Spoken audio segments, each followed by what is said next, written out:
Welcome. You're listening to the calming sounds of the Tidepool Orchestra. Side A. Hello, and welcome to the Tidepool Orchestra. I'm Tide, and that's not so cool. Yes, that's clearly the thing we need to start off episode 1 of the podcast with. Thank you.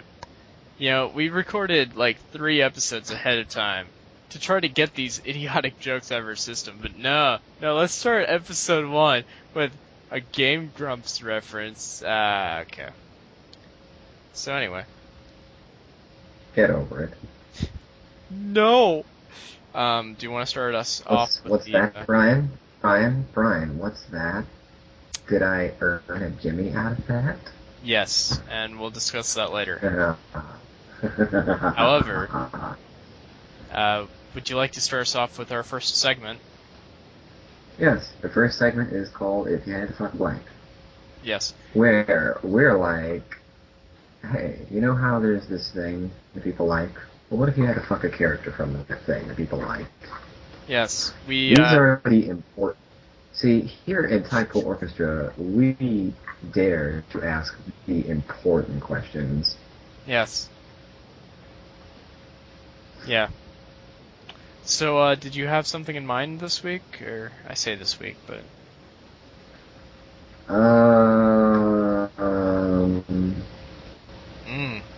Perfect.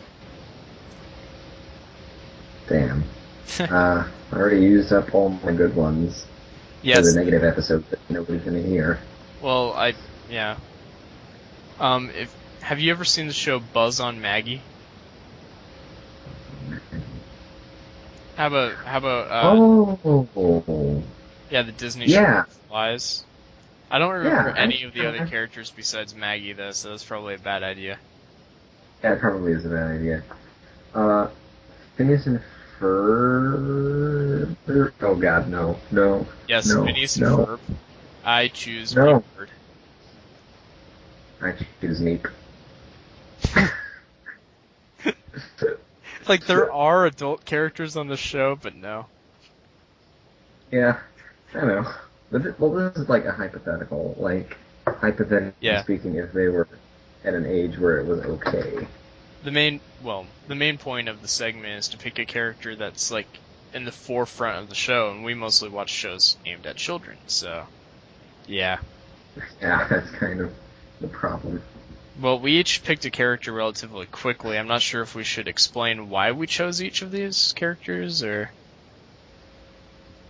yeah. I chose... I don't know. Go ahead. I chose Buford because he's adorable. It's probably a really bad reasoning. Can I change mine then? Okay. To, what's her name? Candace? Isabella. Yes. Oh yeah, the Mexican Jewish girl. Yeah. Yeah. I forgot about that. That's probably my favorite thing of all time in any TV show ever. It's the Mexican Jewish celebration thing. It's great.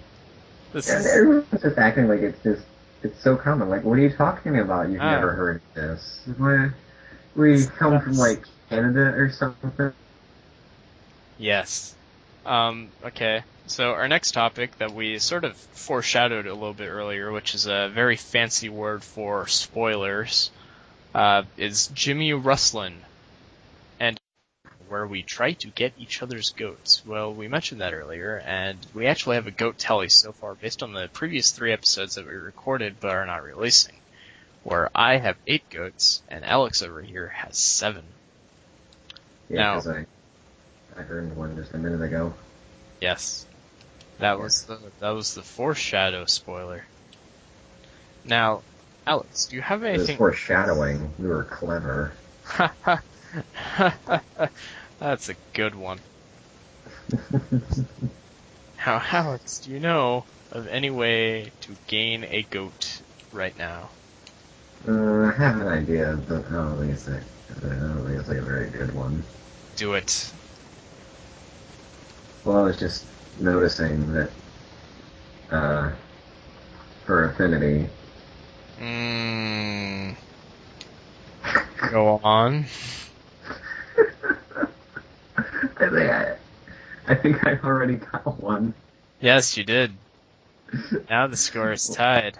Now, what if I told you? Well, wait, hang on, I'm not done.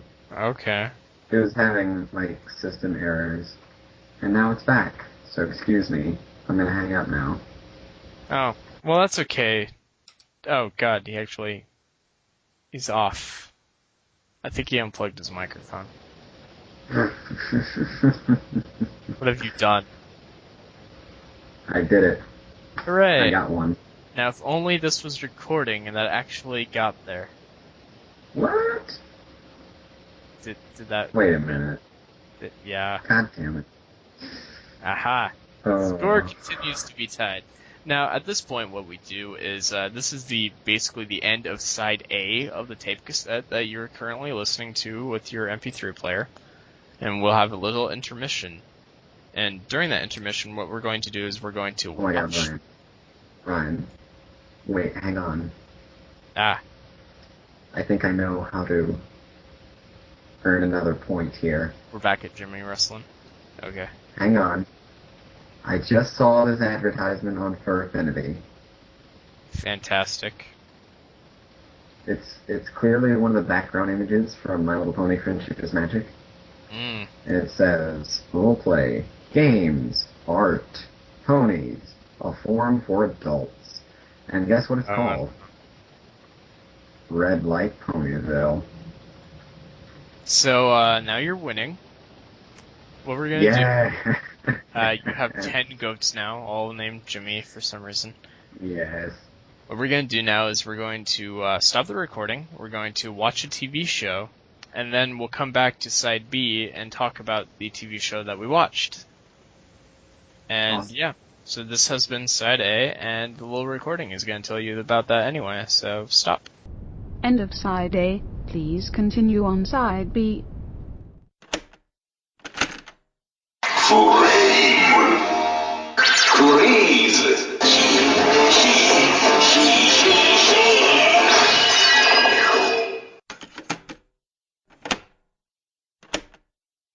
Welcome back.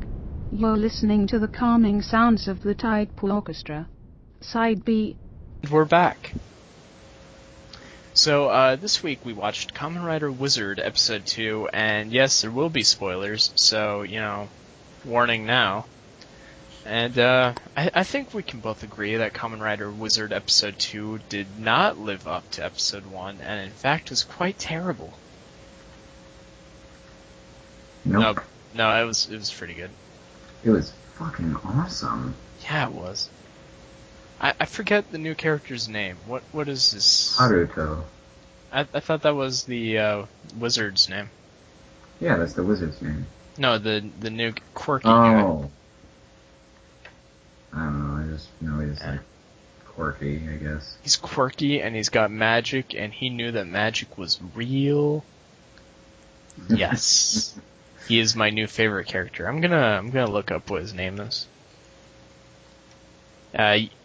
What we do is we watch the show, and then we each talk about a different talking point, and we go through that for a while until we have nothing left to say about the show.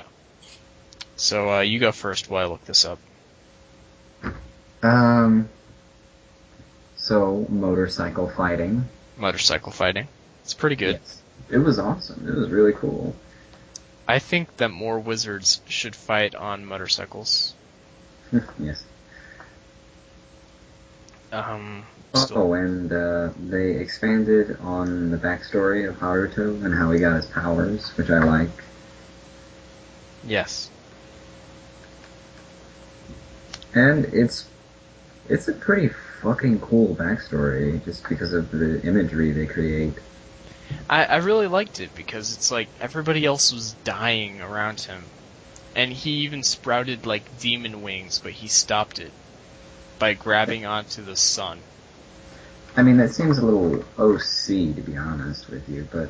Welcome to Kamen Rider. It's like Decade had all the powers, and Double had all the memories, and O's had all the coins, I guess.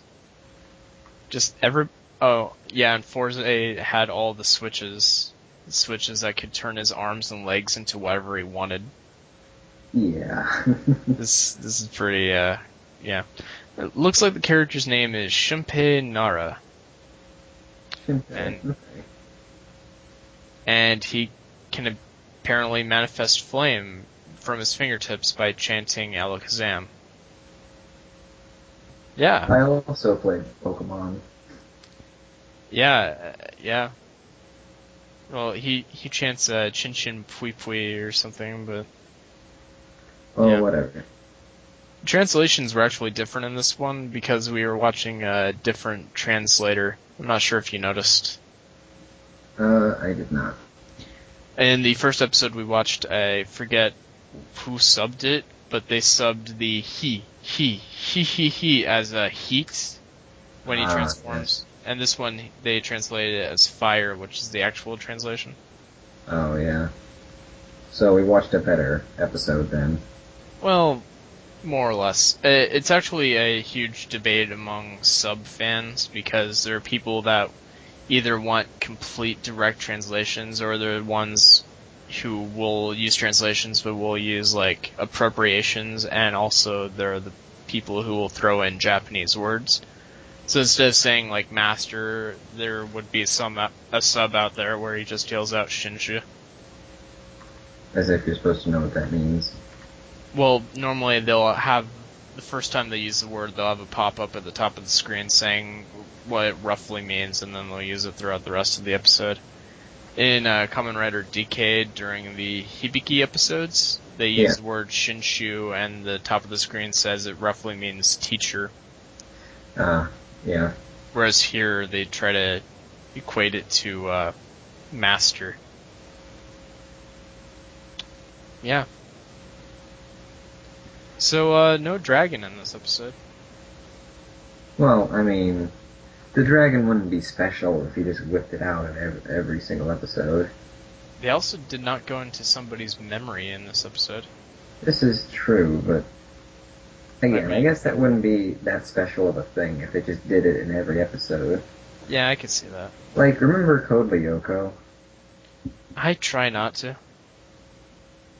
Well, remember how, like, the nerd boy could turn back time for some reason? No. But I'll take your word for it. You haven't lied to me yet. Well, I actually watched the show. And the nerd boy, at the end of every episode, would do this thing where time would go backwards to the start of the episode, and everything bad that happened in the episode, it is implied, does not happen again. Because they went into the virtual world and stopped it from happening, so to speak. So let's talk about the donut shop. Well, what I was trying to say was that since that happens pretty much every episode, it kind of loses meaning over time. Yeah, I see what you're saying. It's just sort of a fix everything button. It just gets overplayed eventually. Yeah, but on the other hand, if they used it only once or twice in the show and you knew that they had that ability, you would kind of be yelling at your screen, why don't you use that? That's true. So I'm on the Wikipedia article right now, and you know that donut manager that looked like a transgender? Yeah. It turns out he's the very first effeminate gay man for Kamen Rider. Okay, cool. So he's just a gay man in drag. So yeah, I was right. He's a man. I'm okay with this. Seems sort of odd to just throw that in, but whatever. Yeah, it was kind of odd. Maybe he's important later. Maybe. Like. No, wait. Hang on. Stay with me for a second. Okay. I'm staying with you. I'm sorry. Somebody is bugging me on Skype. Okay. So what if... Anyway, stay with me. What if there's like another Kamen Rider? Because I think Quirky Guy is going to become a Kamen Rider at some point in this. Oh, definitely. He already has magic powers. Yeah, probably. What if she also becomes a Kamen Rider? I like how you say she when it's clearly a guy. Yes, I know. That's the joke. I was thinking, what if they have to jump into his memories? Oh my god. And he has like this horrible despair moment. Yes. We figure out why he's just so effeminate and cross-dressing. That'd be interesting.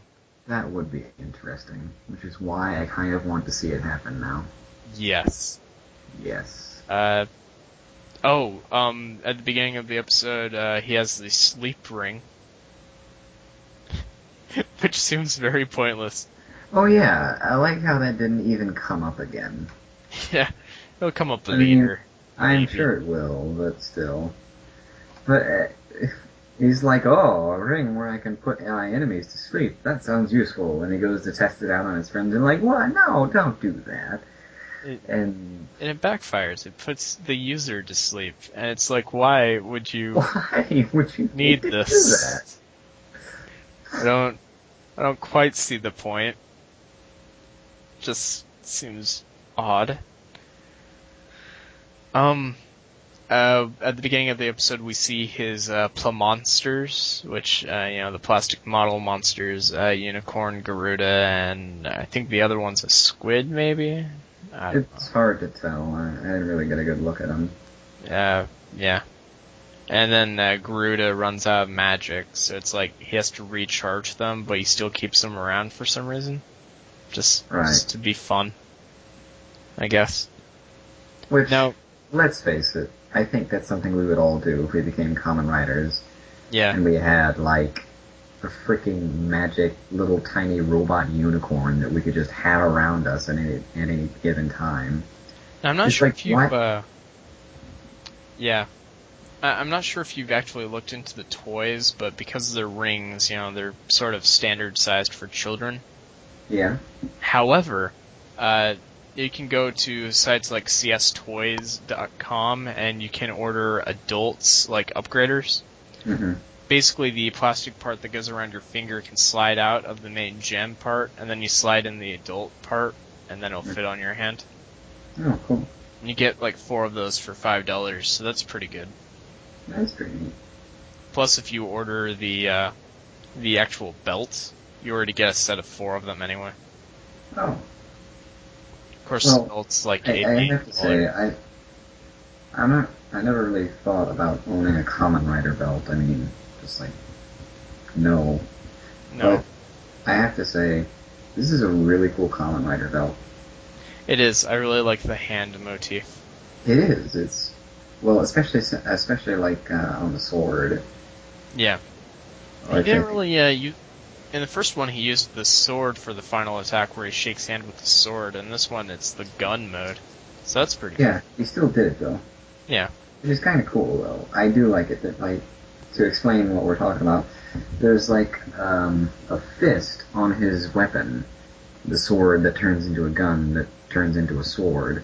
Yeah. And in order this to unlock, part. Yeah. In order to unlock the final attack, the fist part opens up and asks him to shake hands, and he grabs it.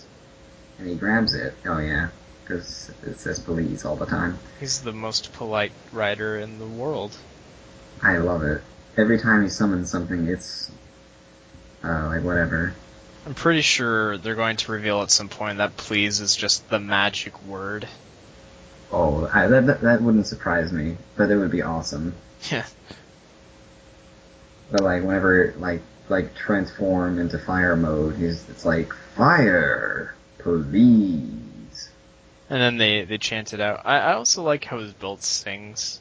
Yes, whenever he does the henshin, his belt sings at him. Shabba-dooby touch to henshin, shabba-dooby touch to henshin, and then he touches it, and he henshins. Yeah. But I just love the way it sings. Yes. It's like... It's great. I love it. It's so good. I want it.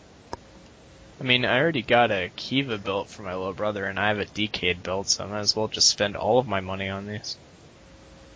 And join us next week when I'm poor, Well, I was gonna say, I mean, what's money good for if you're not going to spend it? It wouldn't be a very good currency, would it? Well, actually, that brings us to our next topic. If you don't have anything more of Kamen Rider Wizard to talk about, Um, it's awesome. The end. it is. So our next segment is what we got / did this week. Yeah. And I got in the mail today a pamphlet for Bevmo. They're having a sale where every bottle of wine you buy, you get a second one for 5 cents. 5 cents? Yeah. So for some wines that are cheap, like they're only $10, you get the second one for 5 cents. That's fine. However, there is a bottle here, a Tijo Malbec Argentina from 2010, that's $100. And you still get the second bottle for 5 cents. Wow, that's pretty good. Bevmo is awesome with these sales. They do it a lot. Have you ever been to a Bevmo? Or you're not 21 yet, are you? Yes. Yes, you are, or yes, you aren't? Yes. Okay. No, I'm not 21. Okay. Well, Bevmo, you can only enter if you're 21 because the entire place is just filled with booze. Yeah, I'm sure. Yeah. Like, over half of their store is just filled with bottles of wine, and I'm currently out of wine, so I'm gonna have to go in there tomorrow and just just really abuse their sale. Yeah. I think I could probably get 6 bottles of wine for $30, and I think that's pretty good. That is pretty good. Yeah. And what did you get / do this week? I know we recorded episode -1 earlier today, but I don't even know what I said for that. yeah, I have no idea. It was another test episode that no one's ever going to hear, so I guess it doesn't matter. Yeah, once I put this up, I actually have to delete episode -3 up there because I have that as a placeholder. Yeah. So, you know video games, right? I do know video games. And you know how, like, 4 million is a really big number? I know that if I get 4 million points in Tetris, that's a lot. Well, I was playing some Dark Souls with my friend the other night, and we were fighting each other a bunch all night long. And that was cool, and, but anyways, I had, like, 4 million points on me. And so, this is how many points I had amassed. Amassed is a good word. Pretty much over 2.5 playthroughs. Because I beat it the first time, and then I beat the game on New Game Plus, and then I was on New Game Plus Plus, and I'm like halfway through on that. How many New Game Pluses are there? I think it just keeps going. Wow.